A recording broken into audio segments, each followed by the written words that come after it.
O panorama bíblico está abordando o tema o caminho da salvação segundo o plano de Deus. E nos programas aqui, que temos o quadro Panorama Bíblico, estamos falando, estamos insistindo nesse importante tema das Sagradas Escrituras. É o tema mais importante, é o tema da salvação. Está desde o livro de Gênesis até o livro do Apocalipse. Temos a mensagem de Deus, uma mensagem de amor, de esperança para a salvação de todo aquele que nele crê. E nós estamos então abordando este importante tema. Agora nós temos aqui a pergunta que é NQI. Sempre que citamos este NQI no programa, significa que o ouvinte ou a ouvinte não quer se identificar, mas quer participar do programa e é o direito que assiste a todos aqui que acompanham a nossa programação. Pastor Natanael, a primeira pergunta aqui é: o que acontece quando bebês e crianças pequenas morrem? São salvas, pastor?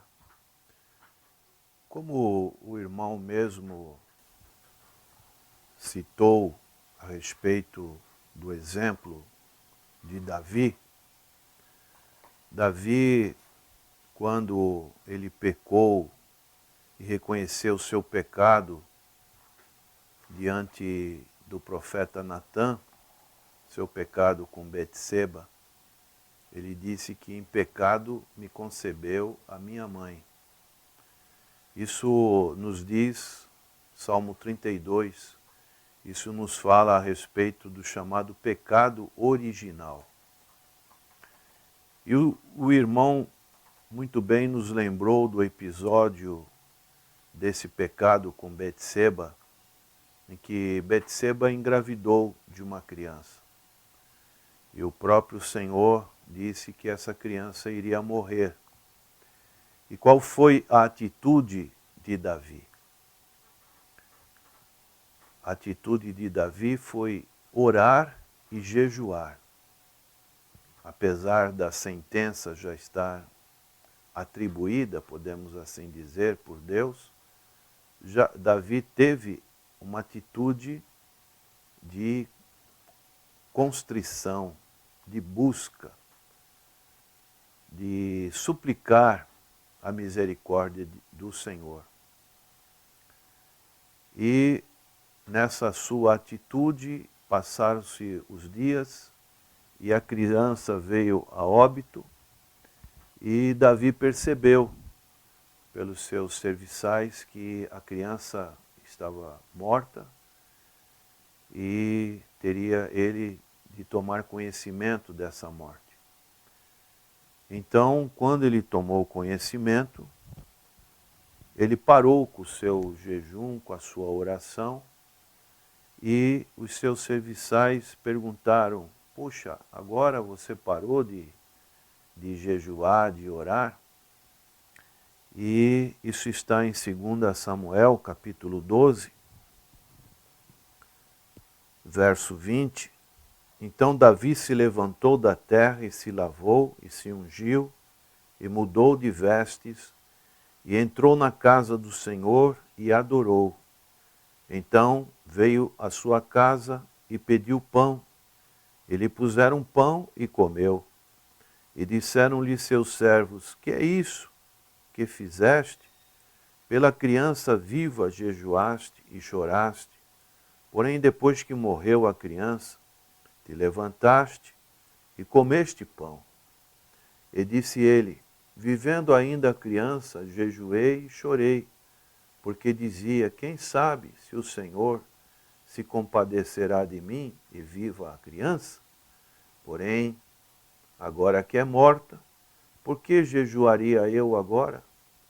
Poderei eu fazê-la mais voltar?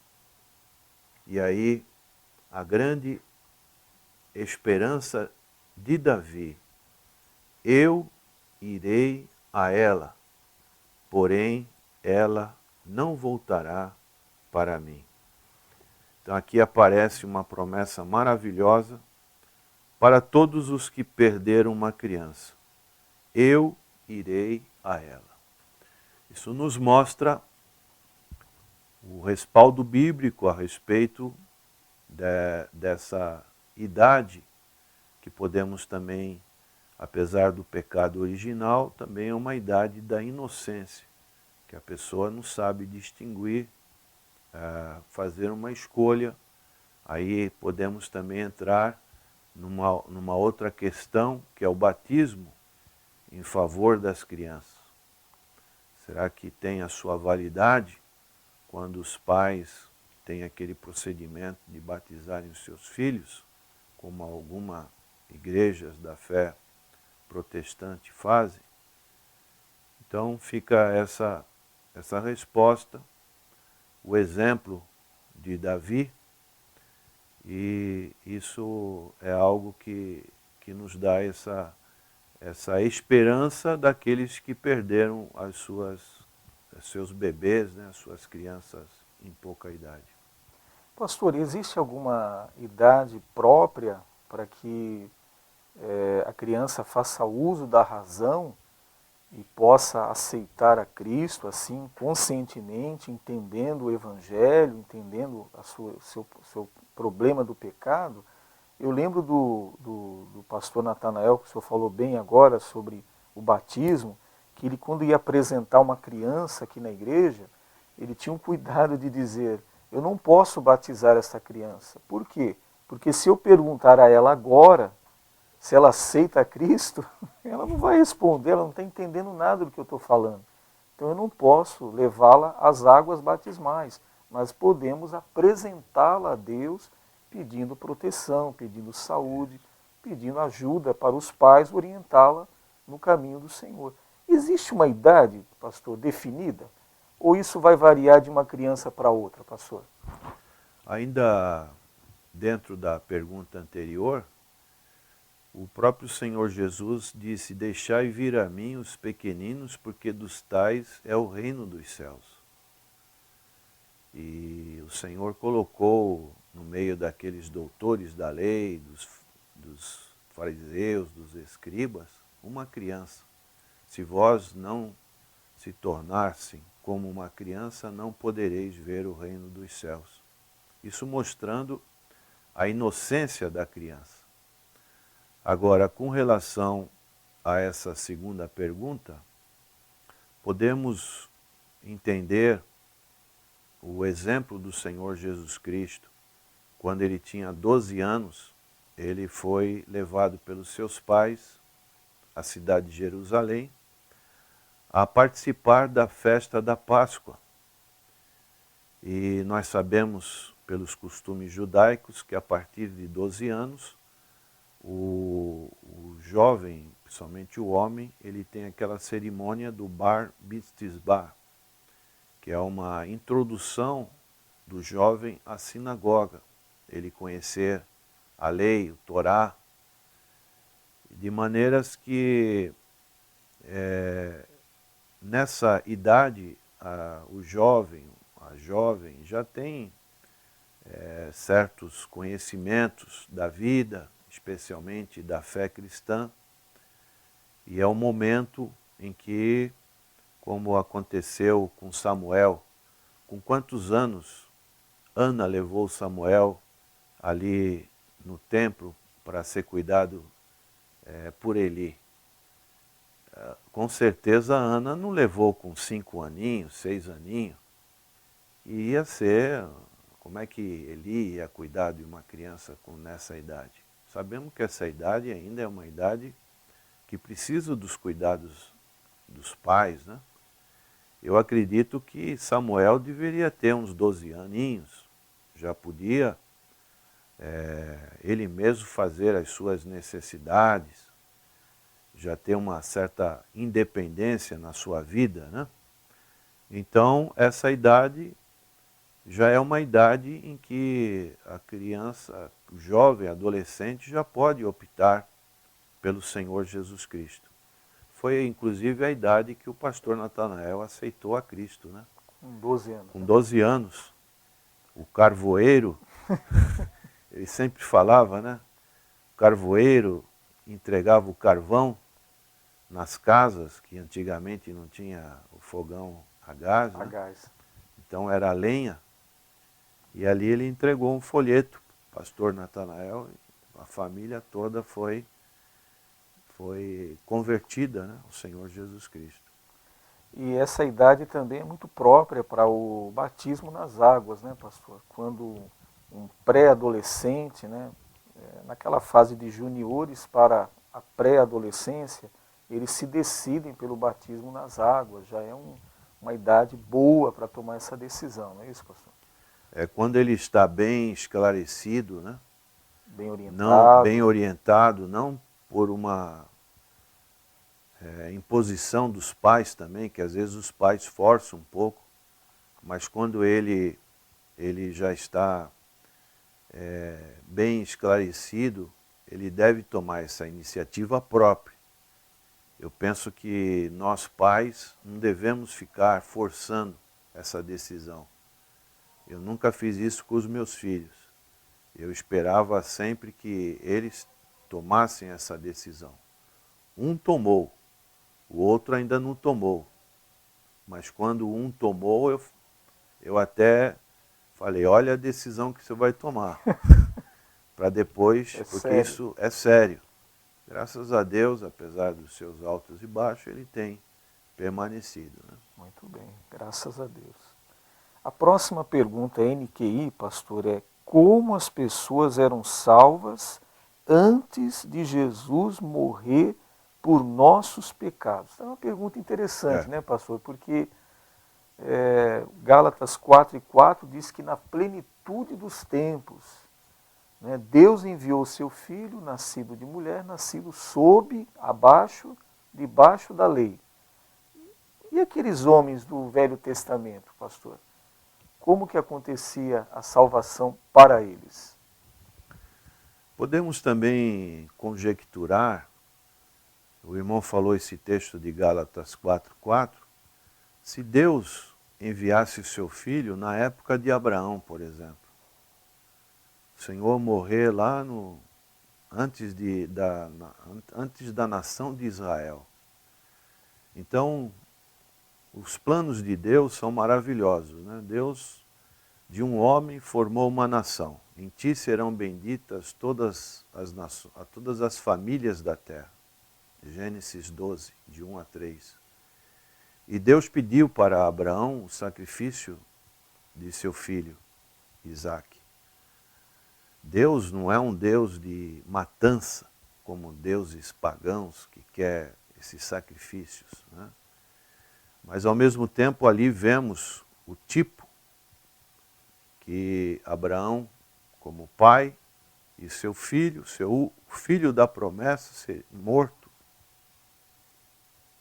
Então isso mostra o plano de Deus nessa plenitude dos tempos.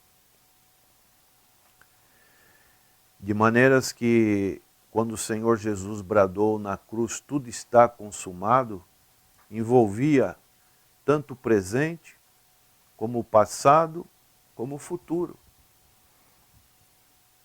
O livro aos Hebreus, ao Hebreus 11, fala sobre isso, né? Pela fé, eles viam o Salvador, pela fé viam uma cidade santa.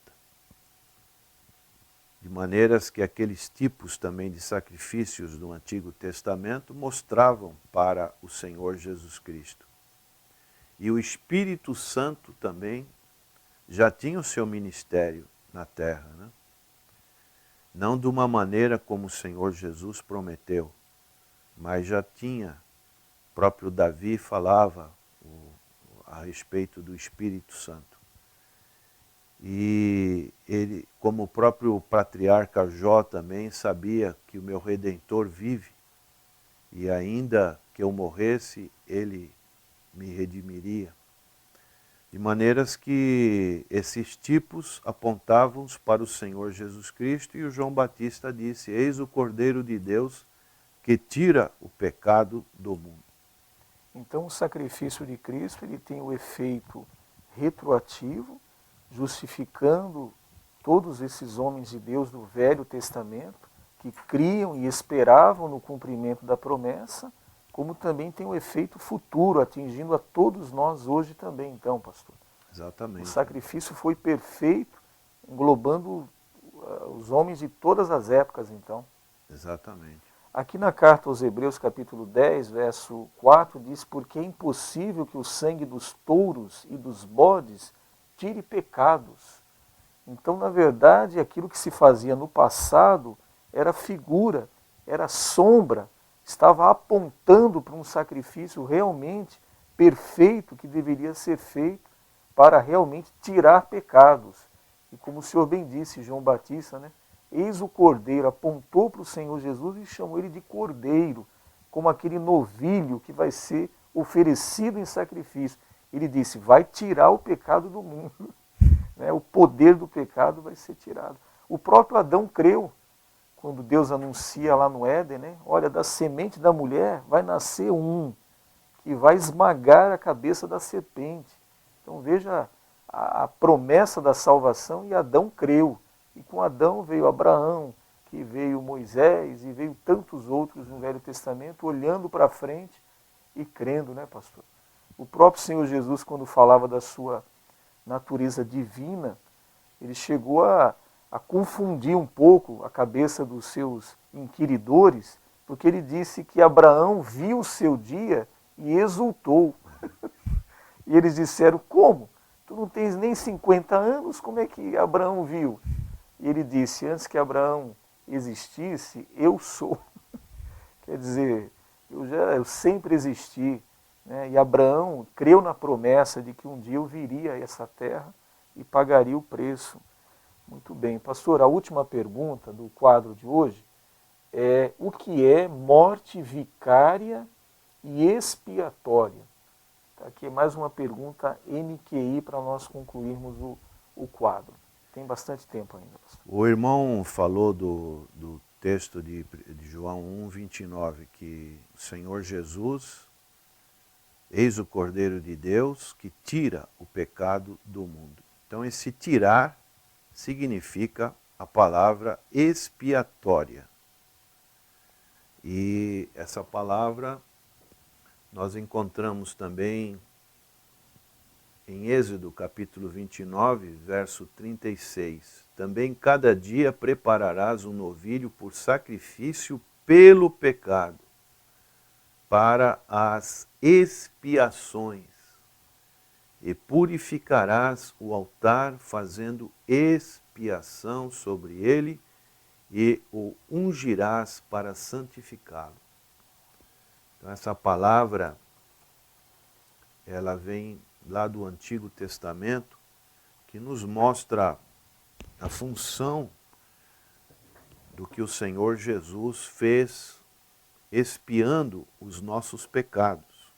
Assim como o sacerdote, ele fazia aquele sacrifício pelo pecado através de um novilho, o Senhor foi o nosso Cordeiro Pascual, como diz Paulo em 1 Coríntios 5, 7.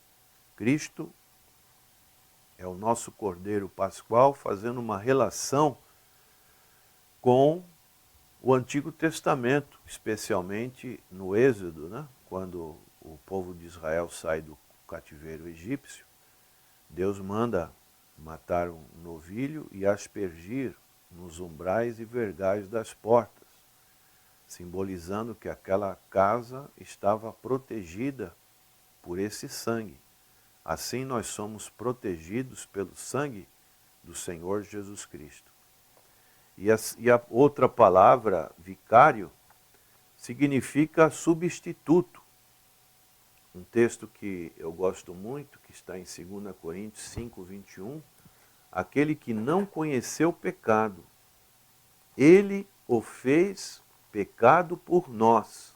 Quer dizer, ele foi o nosso substituto, para que nele, Jesus, fôssemos feitos justiça de Deus.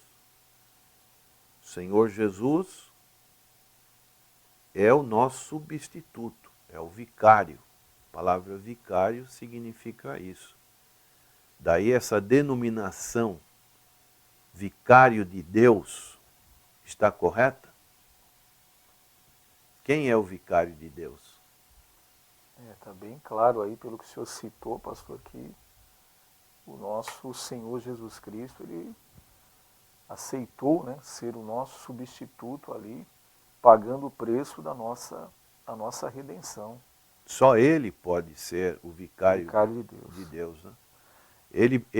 Alguma outra pessoa pode perdoar pecados? Ninguém mais, né, pastor? Somente Jesus.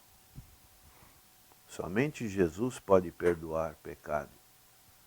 Um pastor, um padre, ou mesmo um papa, pode perdoar pecados? Somente Jesus. Ele é único. E ele demonstrou isso, né? Quando falou aqui, por exemplo, para a mulher pecadora: vai e não peca mais. Teus pecados estão perdoados. Ele perdoou aquela adúltera, né? E assim, somente ele pode ser o perdoador de pecados.